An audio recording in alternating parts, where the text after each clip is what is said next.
दिखना चाहिए।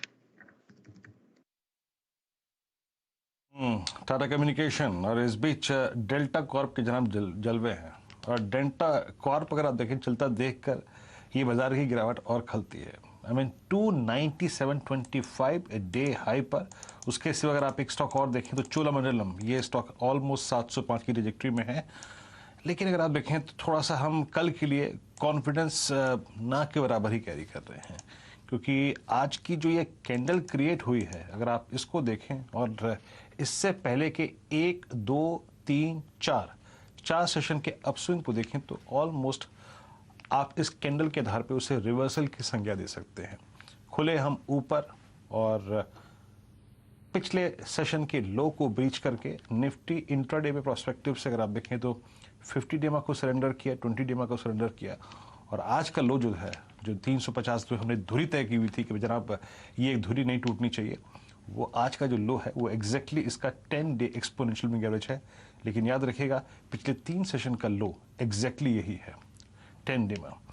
खैर 36,981 निफ्टी बैंक का स्तर है यहाँ पर आपकी स्क्रीन पर। और कुछ स्टॉक्स जो कि अपने साथ काफ़ी अच्छा खासा अगर आप देखिए लॉन्ग लेके जा रहे हैं। याद रखिएगा कुछ मैं थोड़ा सा यहाँ पर स्टॉक्स बताता हूँ जहाँ पे OI एडिशंस काफ़ी स्ट्रांग हुए हैं।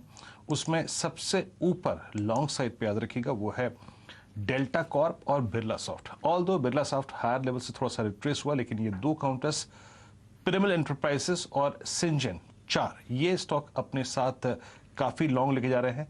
पॉलीकैब थोड़ा सा हायर लेवल से नीचे आया, बट स्टिल याद रखिएगा इतना दिग्गज स्टॉक, महंगा स्टॉक, हाई टिकट साइज का स्टॉक लगभग 3.5% का गेन लेके जा रहा है। इसमें लॉन्ग वेरिएशन काफ़ी अच्छा खासा था। IT अपने साथ आज लॉन्ग लेके काफ़ी गया है, और स्पेशली मिड कैप IT। और याद रखिएगा कैपिटल गुड स्पेस पे से सिमेंस काफ़ी अच्छा खासा लॉन्ग लेके गया। फार्मा स्पेस में से बायोकॉन काफ़ी अच्छा लॉन्ग लेके गया। और साथ ही साथ अगर आप देखें तो एक स्टॉक और था जो शायद अच्छा करके गया, वो है BEL 209.85 में जाके क्लोज होता हुआ। लेकिन एक्सिस बैंक आज सुबह शैल जी ने पकड़ा था, उसके बाद हमने उसकी कॉल से बातचीत भी की थी। एक्सिस बैंक को थोड़ा डिस्कस कर लेते हैं चलते चलते। 704 का प्राइस यहाँ पर।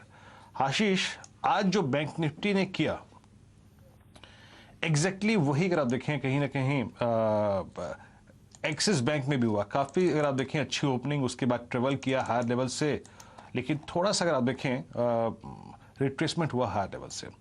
लेकिन कैंडल अपने आप में काफ़ी स्ट्रांग है, 20 डेमा के ऊपर जाके क्लोज हो रहा है। और आज के वॉल्यूम्स देखिए तो वो भी अगर आप देखें अच्छे हैं। आप एक्सिस बैंक में और आइसोलेशन में जो इसका बिहेवियर रहा, इसको कितनी वेटेज देंगे आज आप? ठीक है, तो इसमें क्या हो रहा है वीरेंद्र, ये स्टॉक एक जिस तरह का सिग्निफिकेंट अंडर परफॉर्मेंस दिखाया था और गिरावट दिखाया था, उसको कवर अप करने की पूरी कोशिश कर रहा है। और अच्छी बात यह है कि 200 डे मूविंग एवरेज करीब 745 के आसपास है, और स्टॉक ने अपने 20 डे मूविंग एवरेज को 2 दिन पहले क्रॉसओवर दिया है। तो मुझे लगता है अब जब तक स्टॉक 695 के ऊपर टिका हुआ है, तब तक हम यही मान रहे हैं कि स्टॉक इवेंचुअली अपने 200 डे मूविंग एवरेज की तरफ जाने की पूरी कोशिश करेगा।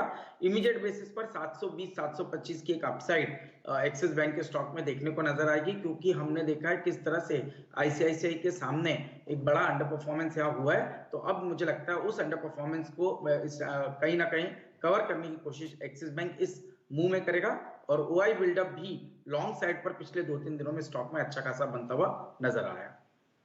चलिए, 3:26 हो चुके हैं। समापन समारोह इस सोमवार के ट्रेड का हम लोग करते हुए दिख रहे हैं, और ये बिल्कुल सही मौका होगा कि हम लोग ध्यान डालें किस हिसाब से आपको यूरोपियन बाजार और डाउ फ्यूचर्स काम करते हुए दिख रहे हैं। आपके सामने फिलहाल स्क्रीन पर यूरोपियन मार्केट्स आते हुए दिखेंगे। यहाँ पर कोई खासा मूव नहीं है स्क्रीन पर, और फ्रांस, जर्मनी और आप समझिए UK के जो बाजार हैं वो मामूली से हरे निशान में ट्रेड करते हुए दिख रहे हैं। जर्मन मार्केट्स 1% ऊपर हैं 15,780 पर, और FTSE और CAC में आपको कोई चेंज नहीं दिख रहा।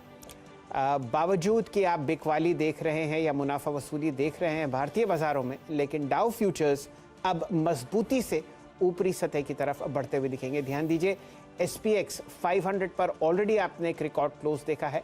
नैस्डैक और डाउ फ्यूचर्स और मजबूती की तरफ अपने रिकॉर्ड हाइस की तरफ बढ़ते हुए दिख रहे हैं। लेकिन यहाँ पर आप मुनाफा वसूली कह लीजिए या खुदा ना खास्ता ट्रेंड रिवर्सल हो जाए, वो आपको फिलहाल स्क्रीन पर दिखता हुआ दिखेगा। दिन का न्यूनतम लेवल निफ्टी पर 17,377, 133 अंक बाजार वापस खींचता हुआ निफ्टी से और 141 अंक वापस बाजार खींचता हुआ 36,960 बैंक निफ्टी पर। चंदन तपड़िया साहब को जोड़ेंगे। चंदन जी, क्या कीजिएगा? देखिए, निफ्टी में तो यहाँ पे कंसर्न है जिस हिसाब से आज के दिन एक बेरिश पैटर्न बना है, बेरिश एनगल्फिंग फॉर्मेशन, यानी कि 2 दिन का जो प्राइस मूवमेंट था उसको पूरा ऊपर खुल के और एनगल्फ कर दिया है। तो निफ्टी के लिए थोड़ा कंसर्न है, बट यस, नीचे में मल्टीपल सपोर्ट है, तो कहीं ना कहीं वापस इंडेक्स दायरे में फंसता हुआ नजर आएगा। और आज 17,350 एक अहम सपोर्ट है, उसके नीचे होल्ड करने में एक बार के लिए आपको 17,100 तक के डाउन साइड बनेंगे। तो हमारा ऐसा मानना है कि 17,100 से 17,600 तक का दायरा अब आपको निफ्टी में बनेगा।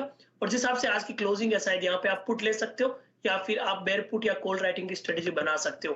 अब आप निफ्टी बैंक की बात करें तो निफ्टी बैंक के लिए आज सबसे बड़ी बात यह है कि एग्जैक्टली 50 दिन का एक्सपोनेंशियल मूविंग एवरेज आज का हाई है। तो 50 दिन का एक्सपोनेंशियल मूविंग एवरेज टेक्निकली एक काफी एक बैरियर और सपोर्ट का काम करता है। तो 37,500 एक मेजर हर्डल होगा और उस हर्डल की वजह से बैंक निफ्टी एक बार के लिए 36,500 के लेवल यहाँ पे टेस्ट कर सकते हैं। तो दोनों इंडाइसिस में एक अहम लेवल से रेजिस्टेंस और बिकवाली हुई है, इसके लिए थोड़ी और मुनाफा वसूली होके दायरे में ये दोनों इंडाइसिस काम करते हुए नजर आएंगे। चलिए, फिलहाल ये राय आपको टेक्निकली देते हुए दिख रहे हैं। मेन इंडिसेस पर